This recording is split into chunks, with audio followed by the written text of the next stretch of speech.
The first sound Raina remembered was iron, not words, not her mother's voice, just the scraping clink of metal against metal, a dull echo rolling through the damp dark of a slave ship's hold and lodging itself somewhere deep behind her breastbone, where fear and memory learned to share the same space. Years later, in the suffocating heat of a Carolina summer, that sound would return to her in the most unlikely of places, the polished drawing room of a white woman's house, where iron lay hidden beneath velvet and lace, waiting to taste skin again. If stories like this move you, pause for a second, hit the like button, subscribe so you don't miss the next chapter we tell, and let a comment down below saying where in the world you're watching from right now. On the day Raina stepped onto Carolina soil, the sky was the same color as old bruises, yellowed clouds pressed low, promising storms that never quite broke. She did not know whether she stood in North Carolina or South Carolina. All she knew was that the air tasted heavy and sweet, thick with the smell of pine sap and rotting vegetation. Her wrists ached beneath rusted shackles, her ankles raw where iron cuffs had bitten through skin on the long march from the harbor. Around her, a line of black bodies shuffled forward in silence, chains clinking in a rhythm that made her teeth hurt. Ahead loomed a courtyard, crowded with white faces and restless horses. Beyond that, a big house with white columns and a wide porch sprawled like a smug, lazy beast across a rise of ground. Fields stretched behind it in every direction, rows and rows of cotton plants reaching up like pale, desperate hands. Somewhere a dog barked, sharp and insistent. Somewhere a child laughed. The sounds rolled together into a nightmarish tableau that would define the rest of her life. "Keep your eyes down," hissed the man beside her in the line, his accent tinged with the Caribbean, his voice barely louder than breath. "They don't like it when we look." Raina lowered her gaze to the packed red earth, but not before catching a glimpse of her reflection in a shallow puddle by the steps. A thin girl stared back at her, no more than 17, with hollow cheeks and eyes that had seen too much ocean and too many goodbyes. Her hair, once braided with care by her mother's fingers, hung in tangled coils around her face. The iron at her wrists gleamed dull and dark against her skin. A voice rang out from the porch, sharp as a whip crack. "Bring that one here." The words were directed at the trader, but Raina felt them strike her own body. Big hands closed around her shoulders and shoved her forward out of the line, up the 3 steps that creaked under her weight. She stumbled, her knees banging against the wood, and for a heartbeat she smelled something familiar, soap and boiled starch and the faint citrus tang of lemon oil. The smell of a house, not a ship, not a pen, not the open road. Then she saw her. The white woman stood in the doorway, framed by shadows and lace curtains, a silver fan dangling from one gloved hand. She wore a dress the color of storm clouds, cinched brutally tight at the waist, her pale neck wrapped in a string of pearls that glistened obscenely in the dim light. Her hair was piled high beneath a small hat, veiled with black netting, but her eyes, cold, pale blue, like shards of broken glass, missed nothing. "Turn her," the woman said, and the trader obeyed, spinning Raina around as if she were a piece of livestock. Fingers pried at her lips, pinched at the muscles in her arms, tapped at her ribs. Someone yanked up her skirt to check her legs for scars. The woman watched with clinical detachment, her gaze moving over Raina's body the way someone might appraise a horse. When the inspection was done, she flicked her fan open with a little snap. "This one," she said. "She will do for the house. I lost a girl last month. Stupid thing put her hand in the wrong place and the boiling water took her skin clean off. I need new hands. She looks strong enough." The trader named a price. There was haggling, numbers tossed back and forth like stones. Raina stared down at her bare feet, digging her toes into the splinters of the porch, and felt herself become a calculation in the air. When the deal was struck, the woman stepped closer. The fragrance of her perfume, lavender and something powdery, almost chokingly sweet, filled Raina's nose. "You answer to me now," the woman said quietly, her voice low enough that only Raina could hear. "My name is Mrs. Caldwell. You will learn it. You will learn every corner of this house, every chore, every rule. You will learn quickly or you will suffer. Do you understand?" Raina swallowed. The iron at her wrists seemed heavier than before. "Yes, Mrs.," she whispered, the words foreign on her tongue. Mrs. Caldwell's lips curved.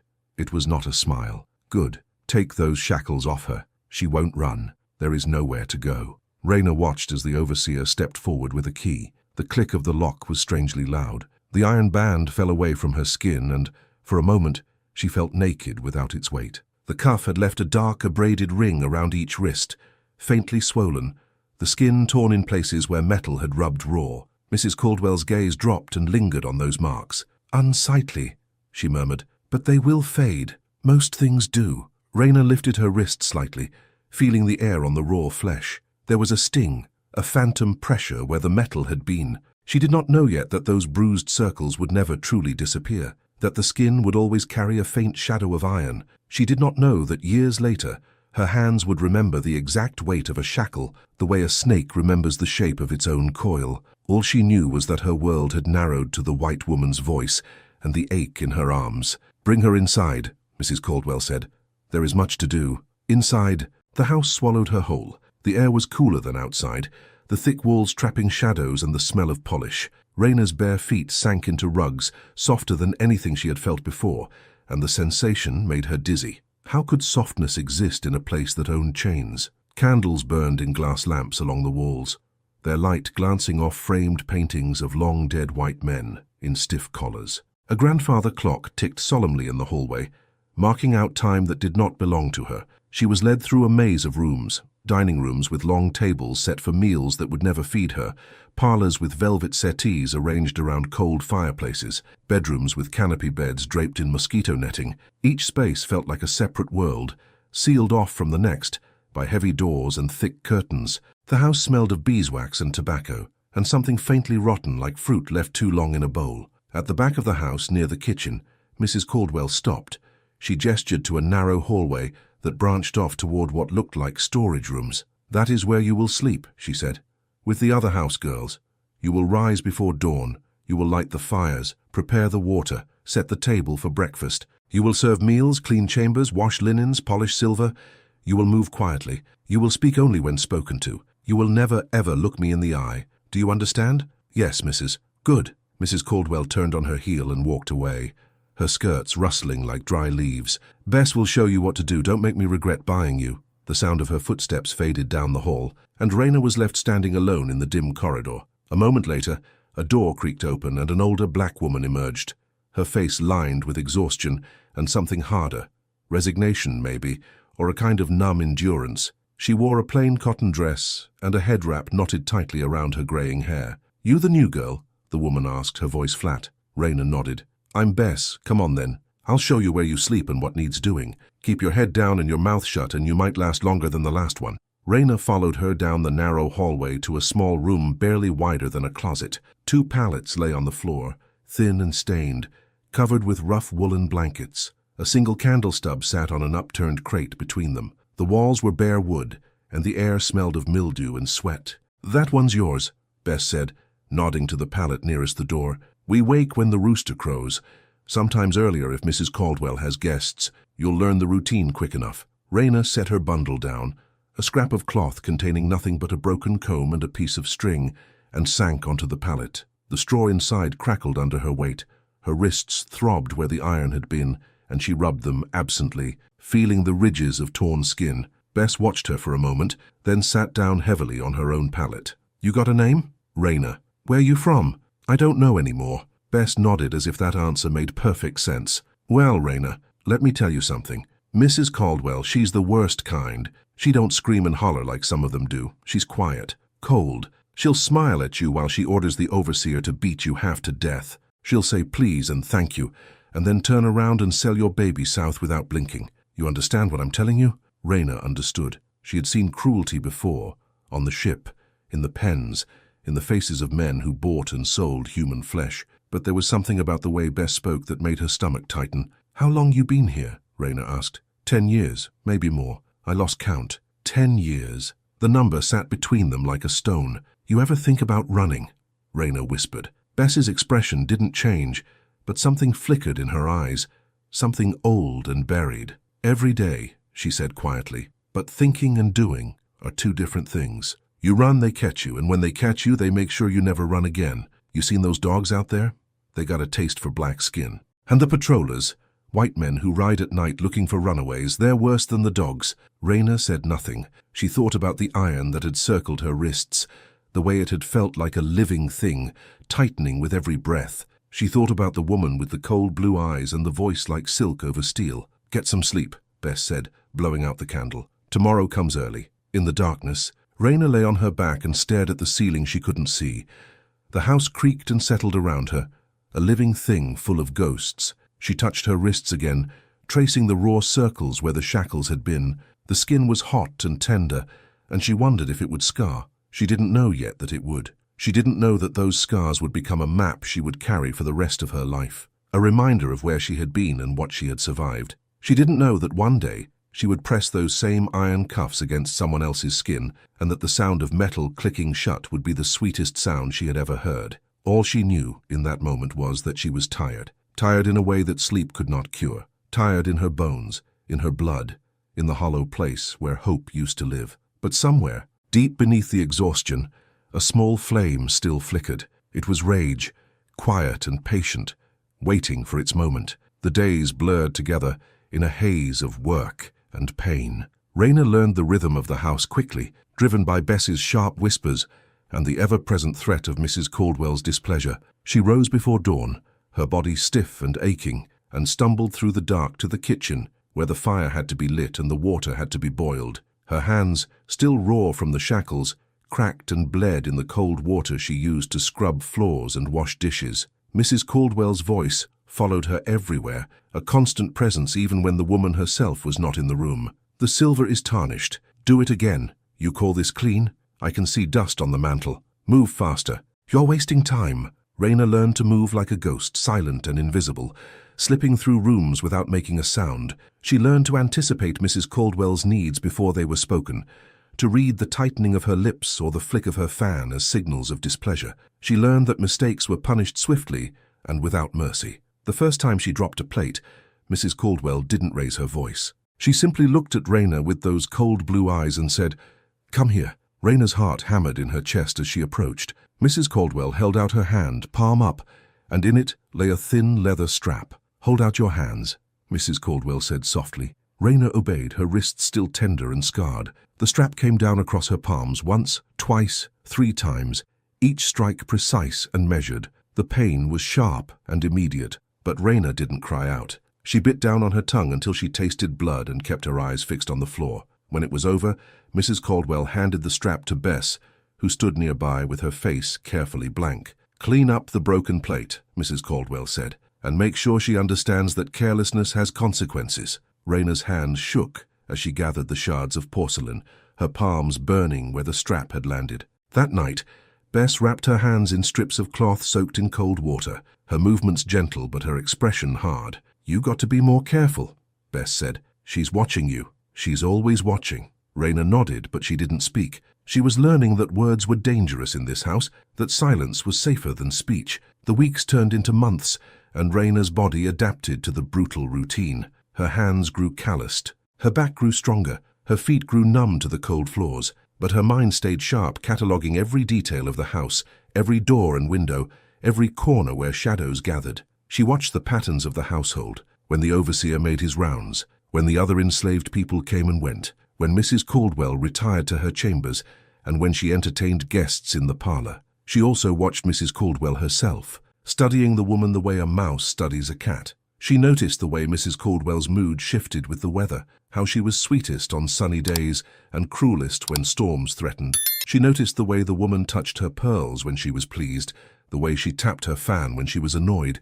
She noticed the keys that hung from Mrs. Caldwell's belt, a heavy ring of iron that jangled softly whenever she moved. One of those keys, Raina learned, unlocked the small room off the kitchen where supplies were kept. Another unlocked the cellar where wine and preserves were stored. But there was one key, smaller than the rest, that unlocked a drawer in Mrs. Caldwell's writing desk. Raina had seen her open it once when she thought no one was watching, and pull out a small velvet pouch. Inside that pouch, Raina glimpsed something that made her breath catch, a pair of iron cuffs, smaller and more delicate than the ones that had been on her wrists, but unmistakably shackles. They were polished to a dull shine, and a length of chain connected them, each link no thicker than a finger. Mrs. Caldwell had held them up to the light, turning them this way and that, a strange smile playing at the corners of her mouth. Then she had tucked them back into the pouch and locked the drawer again. Raina never forgot that moment. The sight of those shackles hidden away like a secret treasure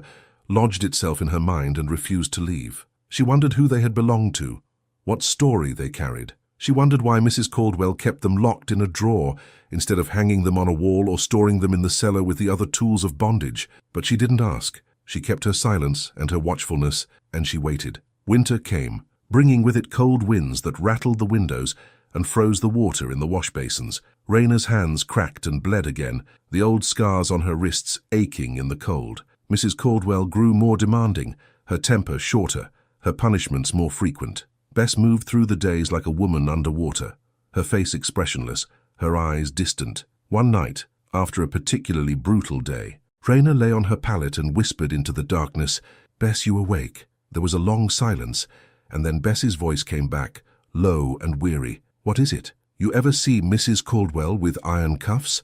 Small ones on a chain." Bess was quiet for so long that Raina thought she had fallen asleep, but then she spoke, her voice barely audible. "Yeah, I seen them." Where'd they come from? They was her mother's. Old Mrs. Caldwell, before she died. She used to keep them on the mantel in her bedroom like some kind of decoration. When she passed, Mrs. Caldwell took them and locked them away. Why? I don't know. Maybe she don't want folks asking questions. Maybe she likes having secrets. Bess paused. "Why are you asking?" Raina didn't answer. She stared up at the ceiling and thought about iron and secrets and the way cruelty could be passed down like an heirloom. The cold deepened, and with it came illness. One of the field hands fell sick with fever and was carried to the cabin behind the big house, where he died 3 days later. Another girl, younger than Raina, collapsed while carrying water and was sold south before the week was out. Mrs. Caldwell watched it all with the same cool detachment, as if death and suffering were no more remarkable than the changing of the seasons.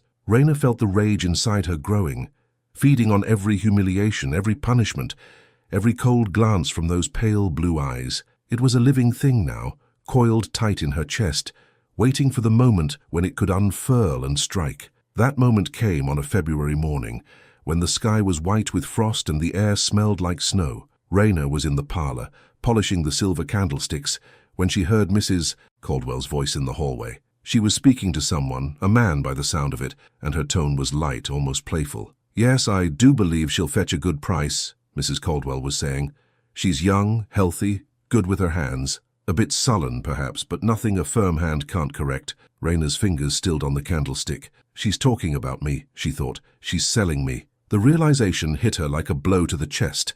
After all these months, after everything she had endured, she was going to be sold again, passed from one pair of white hands to another like a piece of furniture. The rage inside her flared, white-hot and blinding. Her hands trembled as she set down the candlestick and stood, her heart pounding so hard she thought it might break through her ribs. She walked to the doorway and looked into the hallway. Mrs. Caldwell stood there with a man Raina didn't recognize, a trader by the look of him, with a leather satchel slung over one shoulder. They were discussing terms, numbers, logistics, as if Raina were nothing more than a transaction to be completed. Mrs. Caldwell glanced up and saw her standing there. Her expression didn't change, but her eyes sharpened. "Raina," she said, her voice smooth as silk. "Come here." Raina walked forward on legs that felt like wood.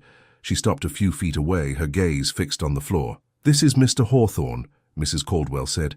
"He'll be taking you to Wilmington next week. You're to go with him without any fuss. Do you understand?" Raina didn't answer. She couldn't. The words were stuck in her throat, trapped behind the roar of blood in her ears. Mrs. Caldwell's eyes narrowed. "I asked you a question." Raina lifted her head and looked Mrs. Caldwell in the eye for the first time since she had arrived.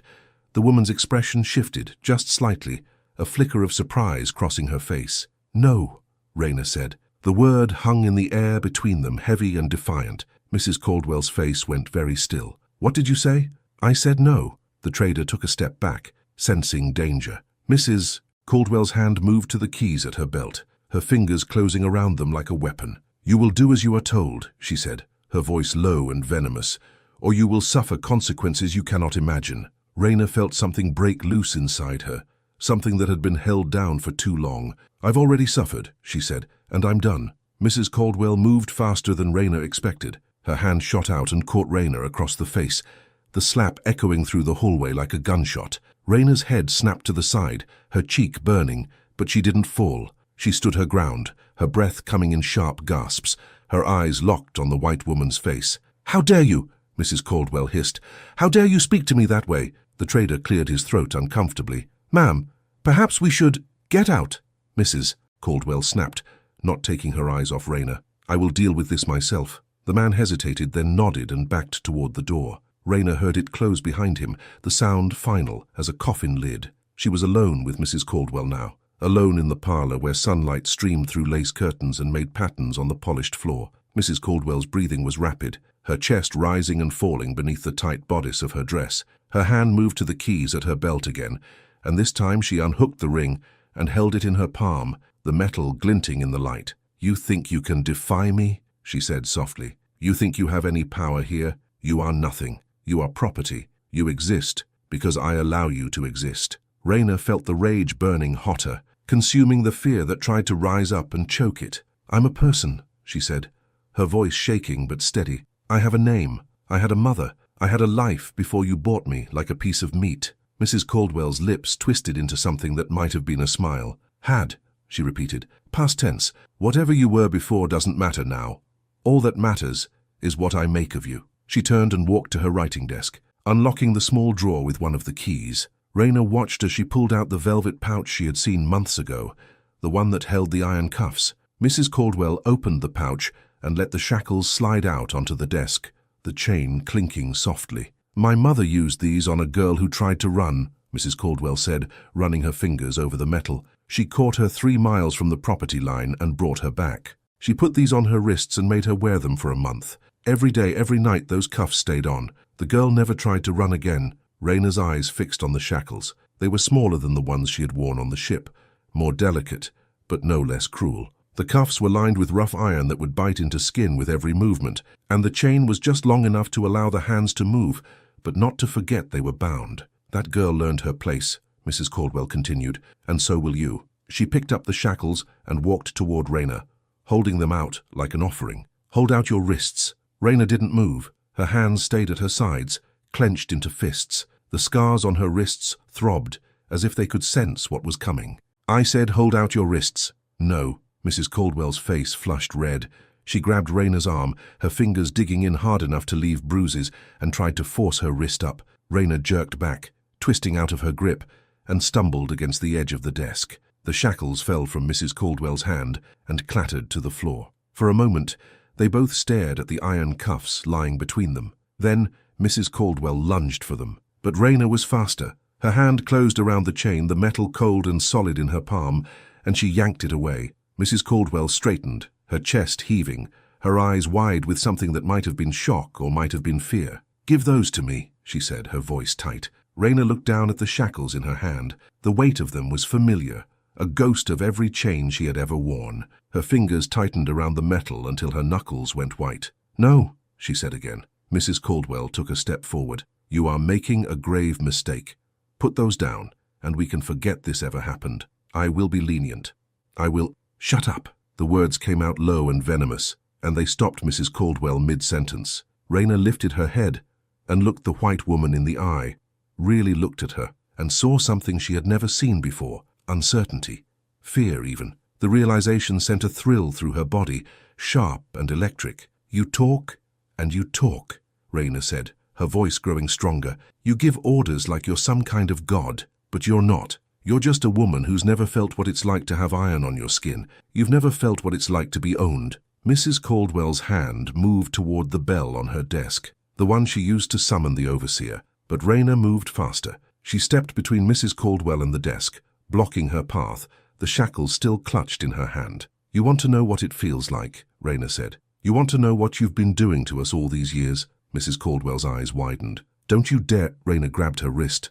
The white woman tried to pull away, but Raina's grip was iron. Months of hauling water and scrubbing floors and carrying heavy loads had made her strong, stronger than Mrs. Caldwell, whose hands had never done anything harder than lift a teacup. Raina forced her arm down, bending it at the elbow, and snapped one of the cuffs around her wrist. The click of the lock was the loudest sound Raina had ever heard. Mrs. Caldwell screamed. She jerked her arm back, but the cuff held fast, the iron biting into her pale skin. She stared at her wrist in horror, at the dark metal encircling it, at the chain dangling from it like a leash. "Take it off," she gasped. "Take it off right now." Raina didn't answer. She grabbed Mrs. Caldwell's other wrist, the woman thrashing and clawing at her face, nails raking across Raina's cheek and drawing blood, but Raina barely felt it. She forced the second wrist down and locked the other cuff in place. Mrs. Caldwell stumbled backward, her hands bound together in front of her, the chain swinging between them. She looked down at the shackles as if she couldn't believe they were real, as if they were some kind of hallucination. Then she looked up at Raina, and the expression on her face was pure, unfiltered terror. "You're going to hang for this," she whispered. "They're going to string you up and—" "Maybe," Raina said, "but you're going to feel what I felt first." She grabbed the chain and pulled, yanking Mrs. Caldwell forward. The woman stumbled, her feet tangling in her skirts, and fell to her knees on the polished floor. The sound of her knees hitting the wood was sharp and satisfying. "Get up," Mrs. Caldwell said, her voice shaking. "Get—" Raina pulled the chain again, harder this time, and Mrs. Caldwell sprawled forward, catching herself on her bound hands. The iron cuffs scraped against the floor, and the woman let out a choked sob. "How does it feel?" Raina asked, her voice cold and steady. "How does it feel to have metal on your wrists? To know you can't get free?" Mrs. Caldwell didn't answer. She was breathing in short, panicked gasps, her face flushed and streaked with tears. Raina had never seen her cry before. She had never seen her anything but composed, controlled, untouchable. Now she looked small and breakable, a porcelain doll shattered on the floor. Raina crouched down beside her, still holding the chain. "Every day you put your hands on me," she said. "Every day you made me feel like I was nothing. You and women like you think you own us. You think you can do whatever you want because we can't fight back." She leaned in closer, her face inches from Mrs. Caldwell's. "But I'm fighting back now." Mrs. Caldwell's eyes were wild, darting toward the door, toward the windows, searching for escape. "Someone will come," she gasped. "Bess, the overseer, someone will—" "No one's coming," Raina said. "Bess is in the kitchen. The overseer's out in the fields. And even if they weren't, do you think they'd help you? Do you think they'd risk themselves for you?" The truth of it settled over Mrs. Caldwell's face like a shroud. She was alone. For the first time in her life, she was truly alone and powerless. Raina stood, still holding the chain, and pulled Mrs. Caldwell to her feet. The woman swayed, her legs unsteady, her bound hands clutched against her chest. The shackles had already left red marks on her wrists, the skin abraded where the rough iron rubbed. "Please," Mrs. Caldwell whispered. "Please, I'll let you go. I'll give you money. I'll write you free papers. Just take these off." Raina felt a bitter laugh rise in her throat. "You think I believe you? You think I'd trust anything you say? I mean it, I swear You swore to feed us and you starved us. You swore to treat us fairly and you beat us. Your words don't mean anything." Mrs. Caldwell's face crumpled. She sank back down to her knees, her shoulders shaking. "What are you going to do to me?" Raina looked down at her, at this woman who had held her life in her hands like it was worthless. She thought about all the things she could do. She thought about dragging her through the house, making her scrub floors with her wrists bound, making her feel every humiliation Raina had endured. She thought about calling the other enslaved people in and letting them see their mistress brought low. But then she looked at the shackles on Mrs. Caldwell's wrists, at the way the woman's hands trembled, at the red marks already forming on her skin, and she realized something. It wasn't enough. No amount of suffering she could inflict would balance the scales. No punishment would undo what had been done. The only thing that mattered now was getting out. Raina released the chain and stepped back. Mrs. Caldwell looked up at her, confusion and hope flickering across her tear-streaked face. "I'm leaving," Raina said, "and you're not going to stop me." "The shackles. You'll figure it out, or you won't. I don't care." Raina turned and walked toward the door. Behind her, she heard Mrs. Caldwell struggling to her feet, the chain clinking as she moved. "Wait!" the woman called out, her voice high and desperate. "You can't just leave me like this. Someone will find me. They'll know what you did. They'll hunt you down." Raina paused in the doorway and looked back. Mrs. Caldwell stood in the middle of the parlor, her hands bound, her dress disheveled, her carefully constructed world crumbling around her. "Let them hunt," Raina said. "I've been hunted my whole life. I know how to run." She walked out of the parlor and down the hallway, her footsteps steady and sure. Behind her she heard Mrs. Caldwell's voice rising in panic, calling for help, for Bess, for anyone. But Raina didn't stop. She walked through the kitchen, past the startled face of another housegirl, and out the back door into the cold February air. The sky was still white with frost, the ground hard and frozen beneath her bare feet. She had no coat, no food, no plan beyond putting as much distance as possible between herself and the big house.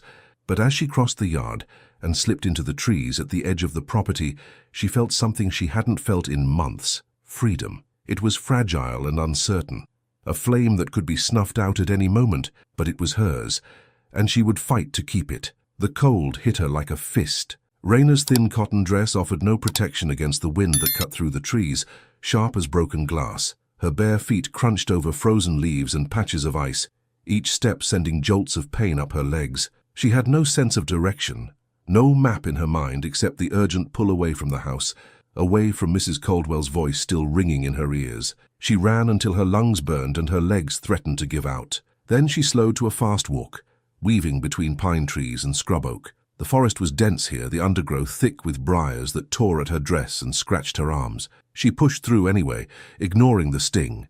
Her mind focused on a single thought: distance. By the time the sun began to sink toward the horizon, painting the sky in shades of orange and purple, Raina had no idea how far she had traveled. Her feet were numb, bleeding from a dozen cuts she couldn't feel. Her hands trembled from cold and exhaustion, but she kept moving, driven by the knowledge that stopping meant death, or worse. As darkness fell, she found a hollow beneath an old oak tree, its roots creating a small, sheltered space. She crawled inside and curled into a ball, trying to preserve what little warmth her body still held. The forest around her came alive with night sounds: the hoot of an owl, the rustle of some small animal in the underbrush, the distant howl of what might have been a dog, or might have been something worse. She thought about Mrs. Caldwell, probably still wearing those shackles, screaming for help that would come too late to stop Raina's escape. She thought about Bess, wondering if the older woman would be punished for Raina's actions, if Mrs. Caldwell would take her rage out on whoever was closest.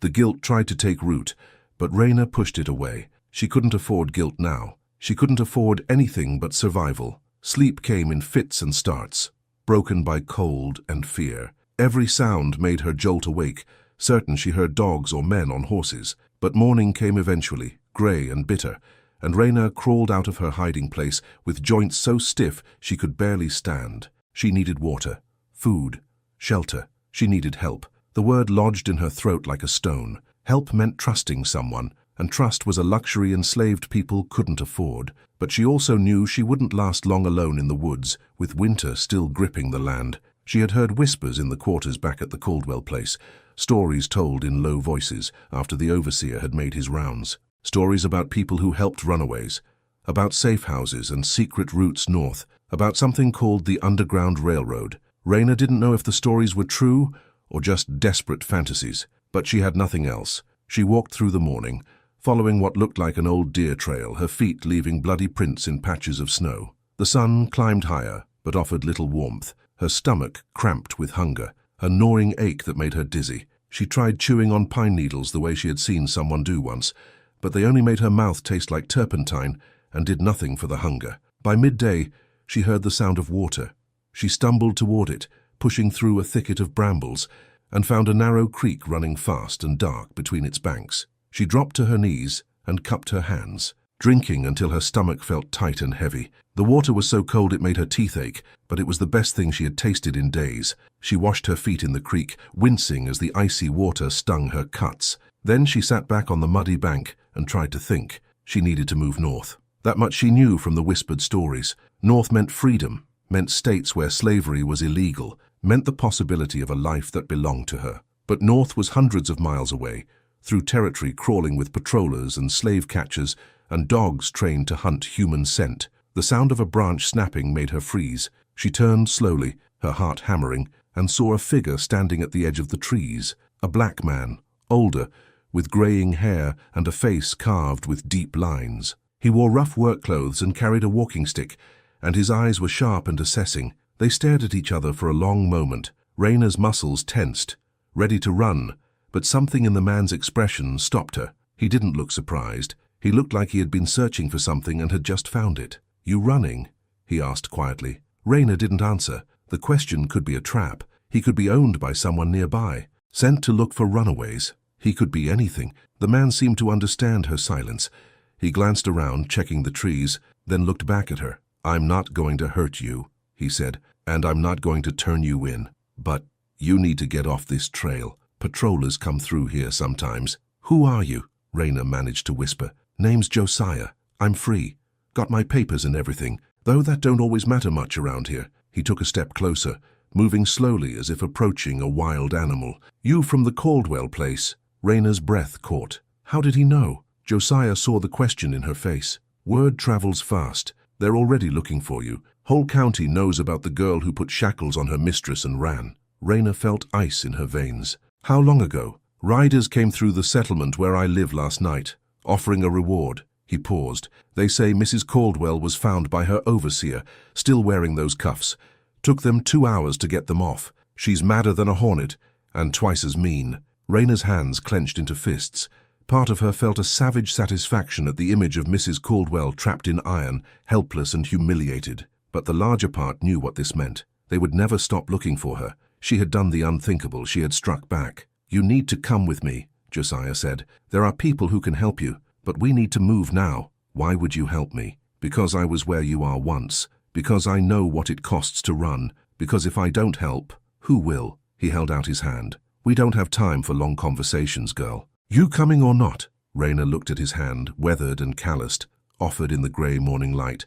Every instinct screamed at her not to trust anyone, but those same instincts had gotten her this far, and no further. She was cold, hungry, hunted. She needed help whether she wanted to admit it or not. She took his hand. Josiah pulled her to her feet and immediately started walking, moving fast through the trees. Raina followed, her feet protesting every step. He led her away from the creek, deeper into the forest, along paths only he seemed to see. They walked for what felt like hours, Josiah occasionally pausing to listen or check their surroundings. Finally, as the sun began its descent again, they emerged into a small clearing. A cabin stood in the center, rough-built but solid, smoke rising from a chimney. Josiah approached the door and knocked 3 times, then twice, then once. The door opened to reveal a black woman, middle-aged, with intelligent eyes and hands stained with what looked like indigo dye. She took one look at Raina and stepped aside. "Get her inside," she said. "Quick." Raina stumbled into the cabin, and the door closed behind her with a soft thud. The warmth hit her immediately, and she swayed on her feet. The woman caught her arm and guided her to a chair by the fire. "Sit down before you fall down," the woman said, her voice firm but not unkind. "Josiah, get her some water, and some bread if we have any left." Raina sank into the chair and felt her body begin to shake, not just from cold, but from the sudden release of tension. She was inside. She was warm. For the moment, she was safe. The woman crouched in front of her and began examining her feet, clicking her tongue at the cuts and bruises. "You did a number on yourself," she muttered. "We'll need to clean these up and get you some proper shoes." "Who are you?" Raina whispered. "Name's Hannah. This is my place. Josiah and I, we help people like you." She looked up, meeting Raina's eyes. "People running toward freedom. Is this the Underground Railroad?" Hannah smiled faintly. "That's what some call it. We just call it doing what's right." She stood and moved to a shelf, pulling down a tin container. "Now let me see to those feet. Then we'll get some food in you and figure out the next step." As Hannah worked, cleaning and bandaging Raina's feet with gentle efficiency, Josiah returned with a cup of water and a thick slice of bread. Raina ate slowly, forcing herself not to gulp it down, and felt strength beginning to return to her limbs. "They're looking hard for you," Josiah said, settling into a chair across from her. "Harder than usual. What you did to that woman, it scared them bad." "Good," Raina said, and meant it. Hannah glanced up from bandaging. "It's good you fought back, but it also means they'll be watching the usual routes north. We'll need to be careful." "How long before I can move on?" Raina asked. "Few days at least. You need rest and proper food, and we need to wait for word about the patrols." Hannah tied off the bandage and sat back.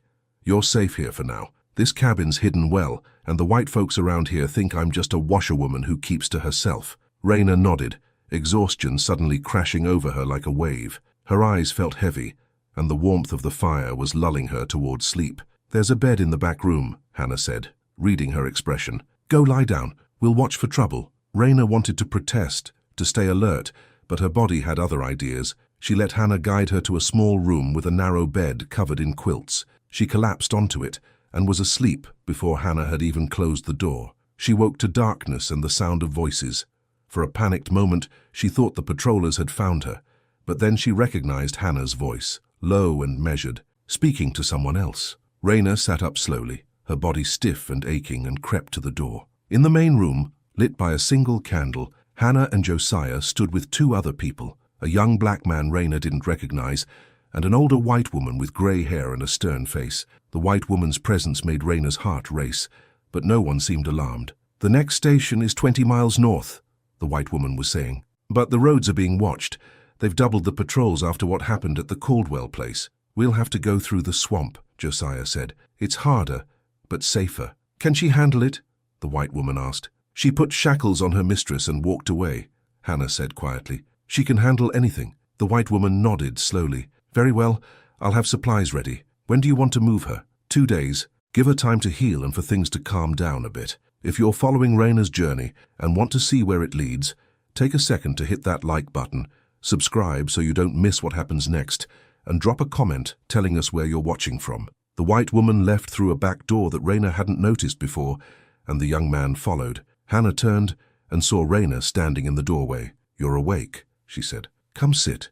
We were just making plans." Raina moved into the room and sat by the fire again. "Who was that woman?" "A friend," Hannah said simply. "There are more white folks willing to help than you might think. Not many, but enough. Why would they risk it? Same reason we do. Because it's right. Because every person who makes it north is a crack in the foundation of this whole rotten system." Hannah poured something hot from a pot hanging over the fire and handed it to Raina.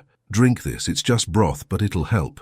Raina sipped the broth, feeling its warmth spread through her chest. "What's the swamp like?" "Wet, cold and full of things that bite," Josiah said. "But the patrollers won't follow you in there. They're too afraid of getting lost or worse. How long to get through it? Depends on how fast you move. Could be a day, could be 3. Raina nodded, absorbing the information. 2 days here, then into a swamp, then 20 miles to the next station.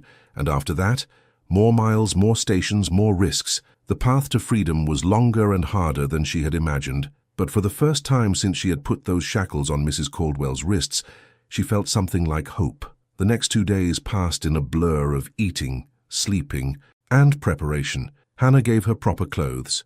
A heavy wool dress, a thick shawl, and boots that actually fit. Josiah taught her how to read moss on trees to find north, how to listen for the sound of pursuit, how to move quietly through underbrush. The young man who had been there that first night, his name was Samuel, brought her a walking stick and a small pack with dried meat and cornmeal. On the morning of the 3rd day, before dawn had broken, Hannah woke her with a gentle hand on her shoulder. "It's time," she said. Raina dressed quickly, her hands steady despite the fear coiling in her stomach.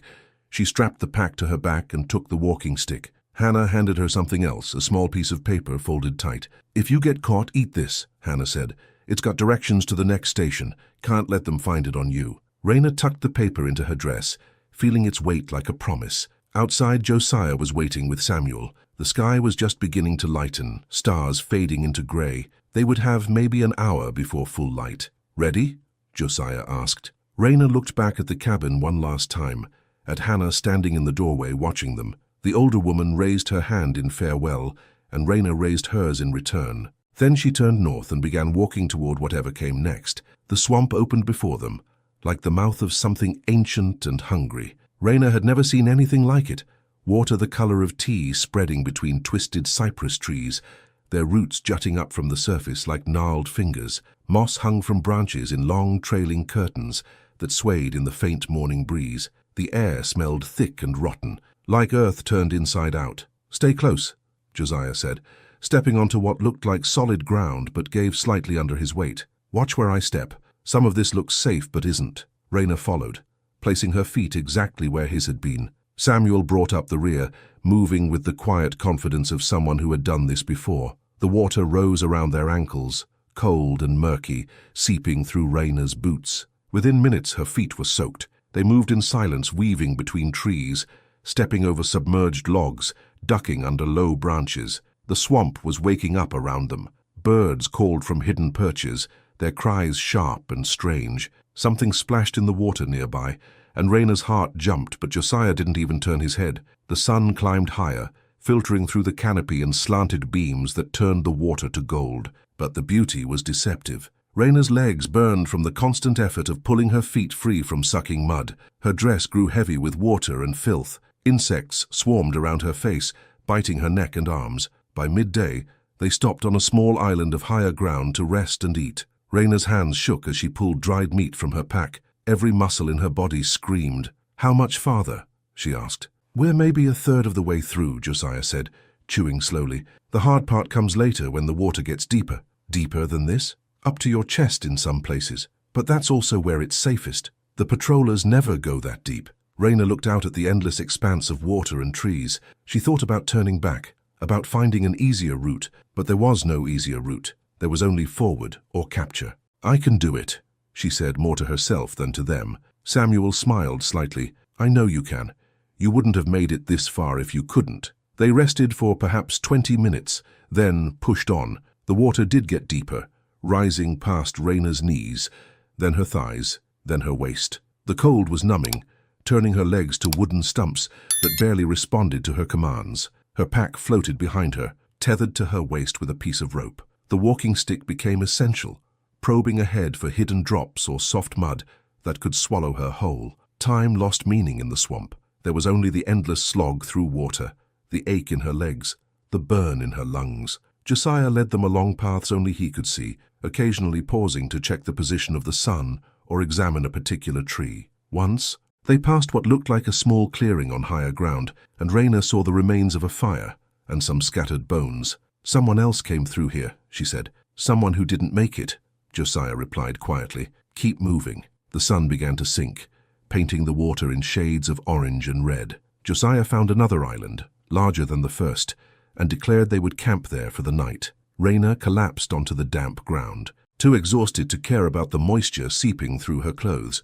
Samuel gathered what dry wood he could find and built a small fire. They couldn't risk a large one that might be seen, but the little flames provided some warmth and light. Raina huddled close to it, trying to stop her teeth from chattering. "You did good today," Josiah said, handing her more dried meat. "Better than some I've guided through here." "Doesn't feel good," Raina muttered. "It never does. But you're still moving, still breathing, that's what matters." They ate in silence, the swamp alive with night sounds around them. Frogs sang in a deafening chorus. Something large moved through the water nearby, and Raina saw the gleam of eyes reflecting the firelight before they disappeared.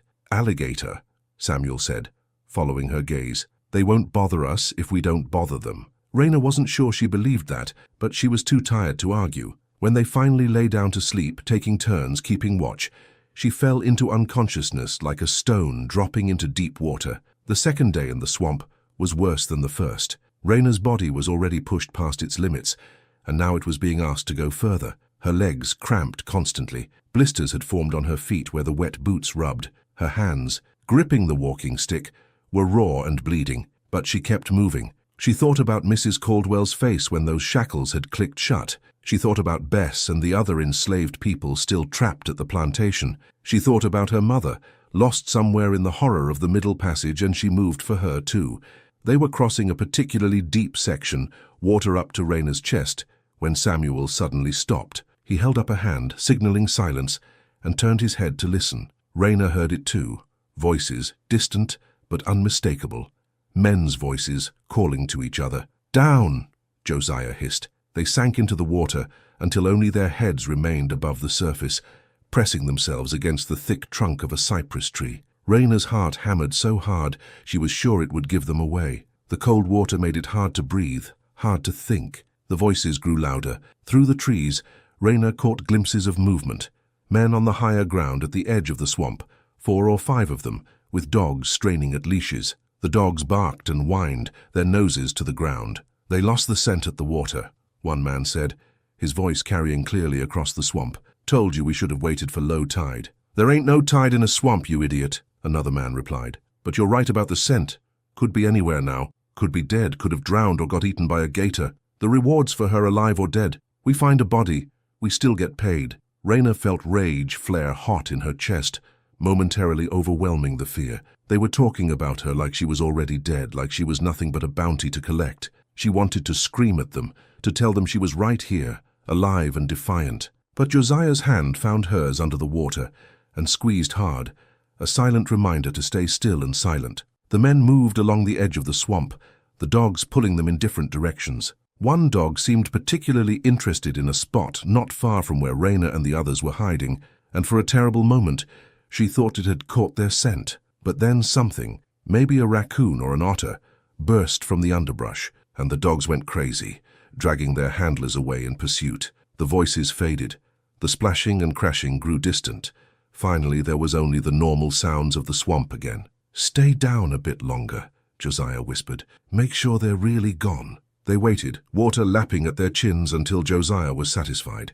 Then they rose slowly, water streaming from their clothes, and continued forward. No one spoke. There was nothing to say. They all knew how close they had come. By the time they emerged from the swamp on the far side, it was late afternoon of the third day. Raina's legs nearly gave out when she felt solid ground beneath her feet, ground that didn't shift or sink. She wanted to collapse right there, to kiss the earth and never move again, but Josiah kept them going. "We're not safe yet," he said. "We need to reach the next station before dark." They walked through forest now, proper forest with firm ground and trees that didn't grow in water. Raina's waterlogged boots squelched with every step, and she left a trail of muddy footprints behind them. But she was out of the swamp.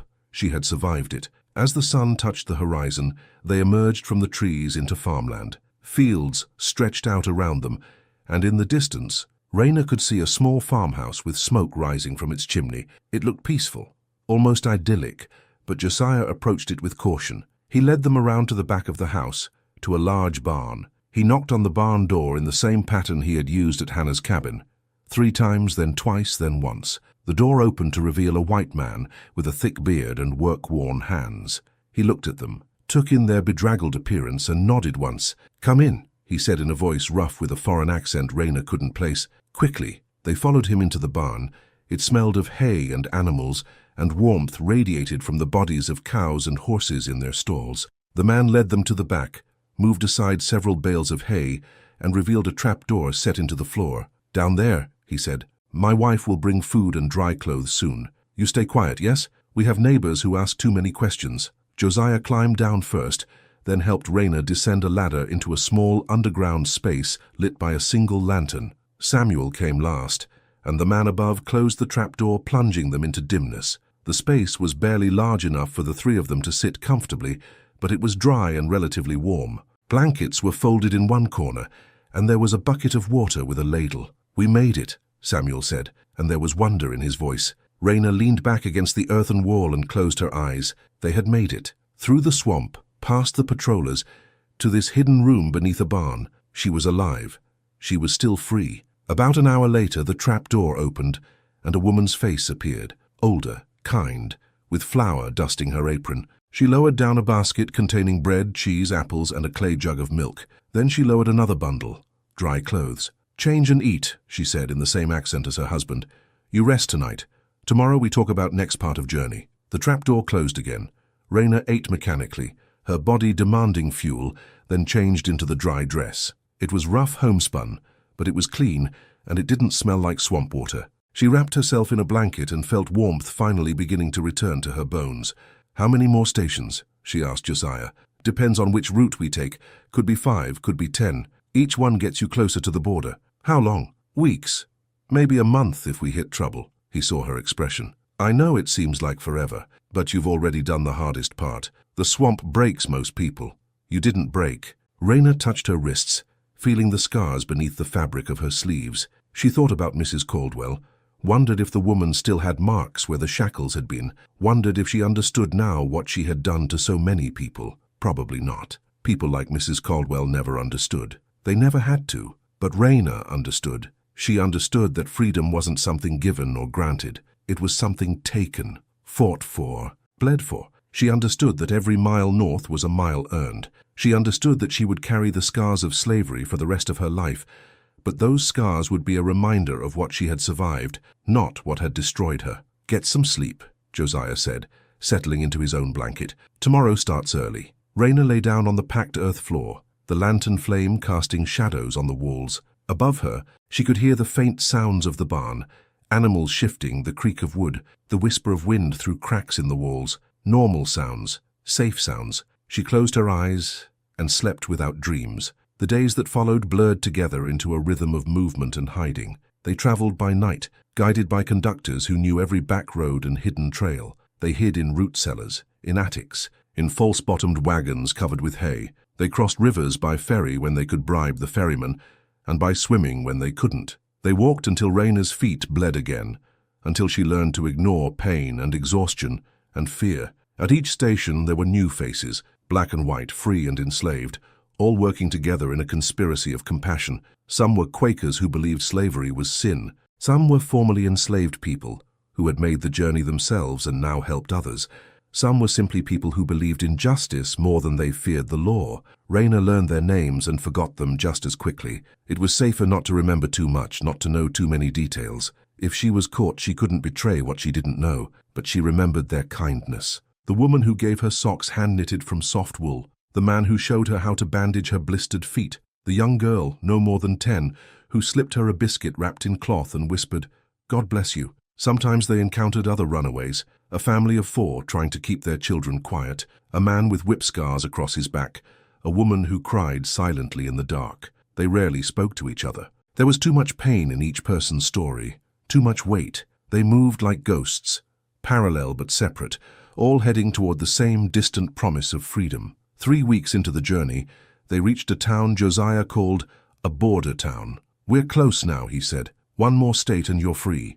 Really free." That night, they hid in the cellar of a church while a worship service thundered above them. Raina could hear singing, the voices raised in hymns that spoke of deliverance and promised lands. She wondered if the people singing knew that beneath their feet, other people were living out those very stories. The border came not with fanfare, but with a quiet moment on a cold morning when frost covered the ground like scattered diamonds. Raina stood at the edge of a river, narrow enough to cross but wide enough to matter. Josiah pointed to the far bank. "That's Pennsylvania," he said. "That's freedom." Raina stared at the opposite shore. It looked exactly like the shore she stood on. Trees, rocks, mud. Nothing marked it as different, as special, as the place where her humanity would suddenly be recognized by law. Yet everything was different.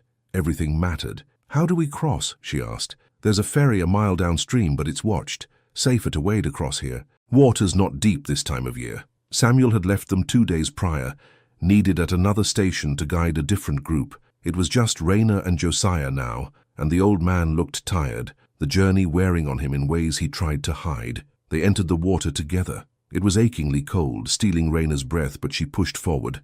The current tugged at her legs, trying to sweep her downstream, but she leaned into her walking stick and forced each step. Halfway across, the water rose to her waist, and she felt the pull of it trying to take her under. "Keep going," Josiah called.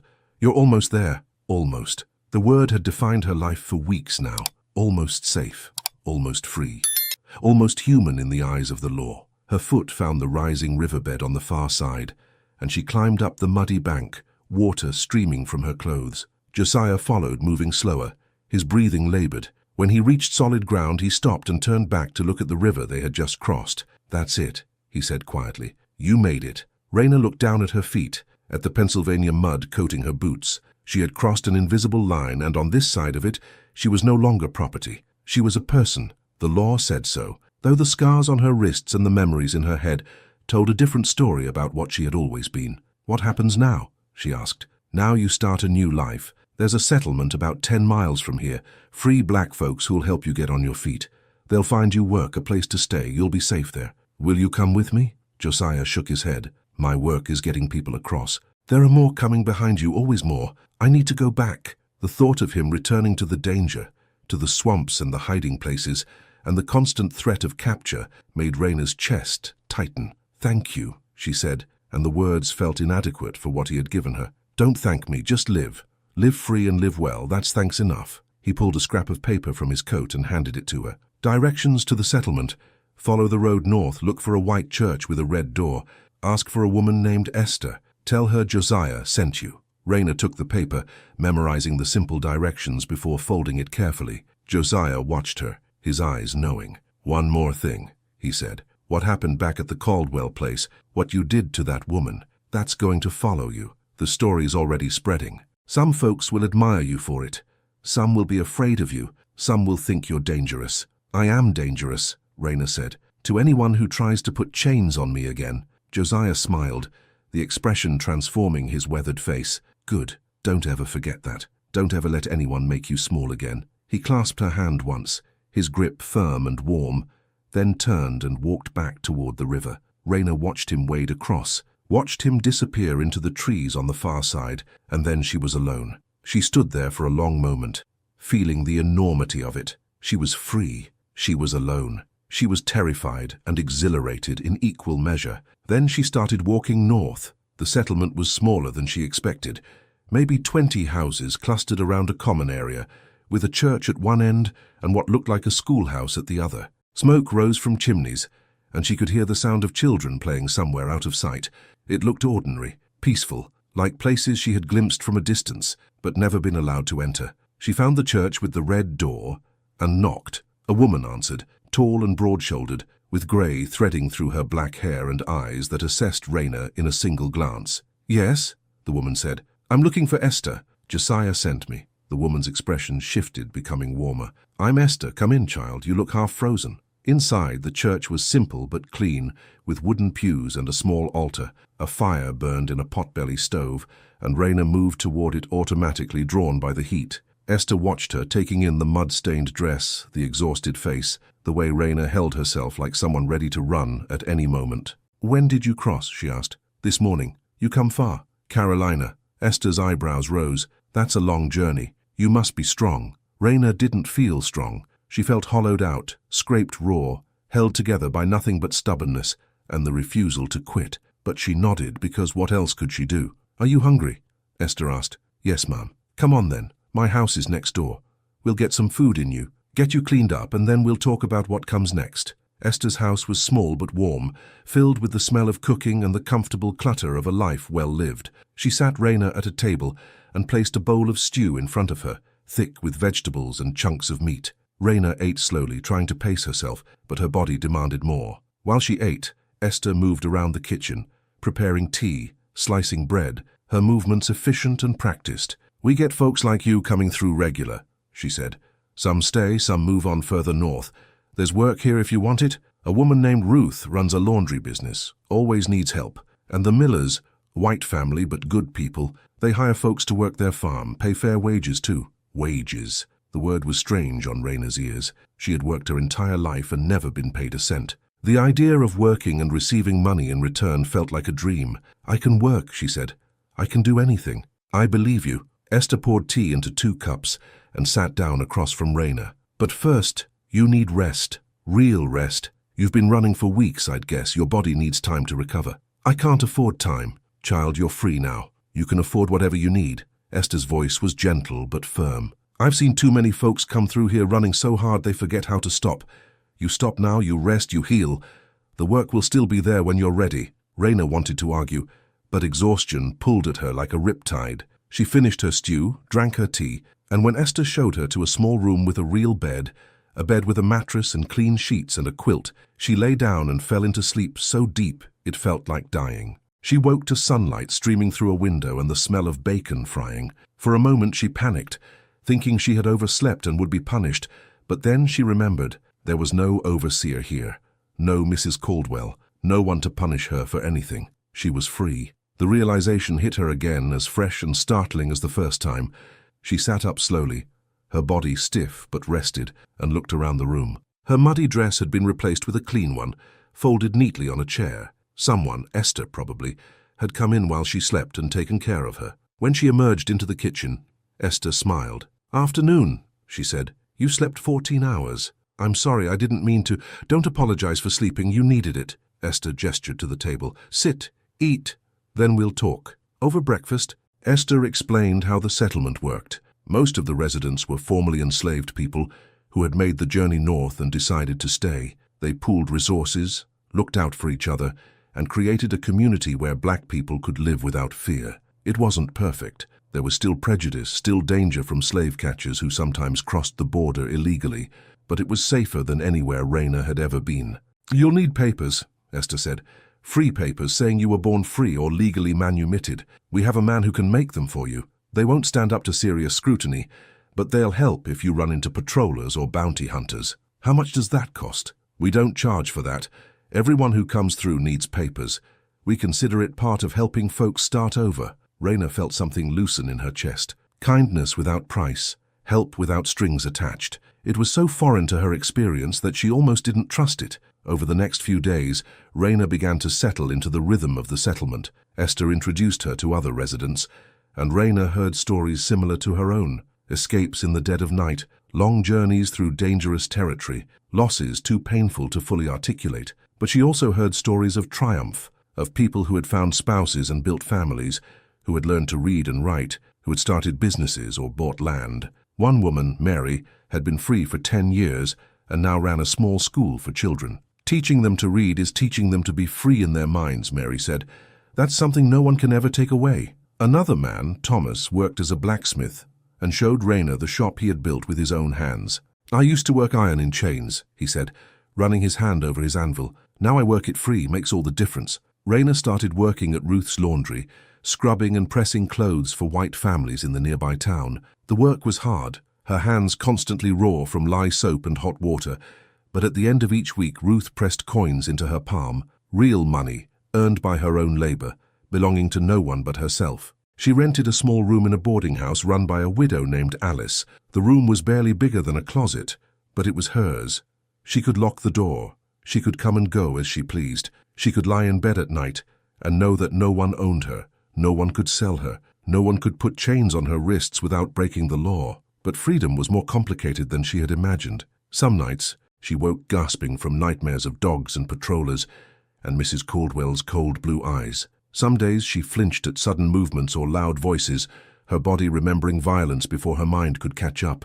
The scars on her wrists ached in cold weather, a constant reminder of where she had been, and there was the question of what to do with her rage. It still lived inside her, that white-hot fury that had driven her to put shackles on her mistress. But here, in this free settlement, there was no outlet for it, no one to fight, no immediate oppression to resist. The rage had nowhere to go, so it turned inward, eating at her in quiet moments. One evening, about 2 months after her arrival, Esther found her sitting alone outside the boarding house, staring at nothing. You look troubled, Esther said, settling onto the step beside her. I don't know how to be free, Raina admitted. I know how to survive, I know how to endure, but I don't know how to just live. Esther was quiet for a moment. None of us do at first. We spend so long learning to be small, to be invisible, to swallow our feelings and our words, and then suddenly we're supposed to be whole people, and we don't know how. Does it get easier? Some days. Some days it's still hard, but you build a life piece by piece.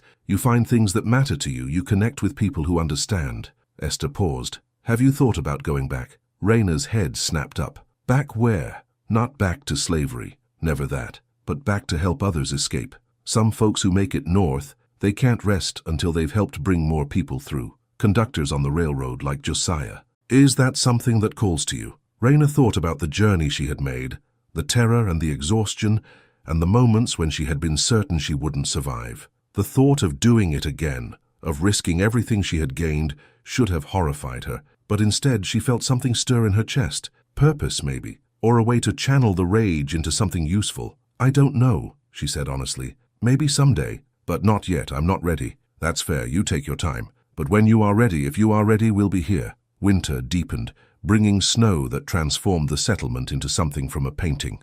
Raina bought herself a warm coat with money she had earned, and the simple act of choosing it herself, of handing over her own coins and walking out of the store with something that belonged to her, made her want to cry. She began attending the church services, not because she had found God, but because she liked the singing, the way voices joined together in harmony. She liked the community of it, the way people looked out for each other. She liked feeling like she belonged somewhere.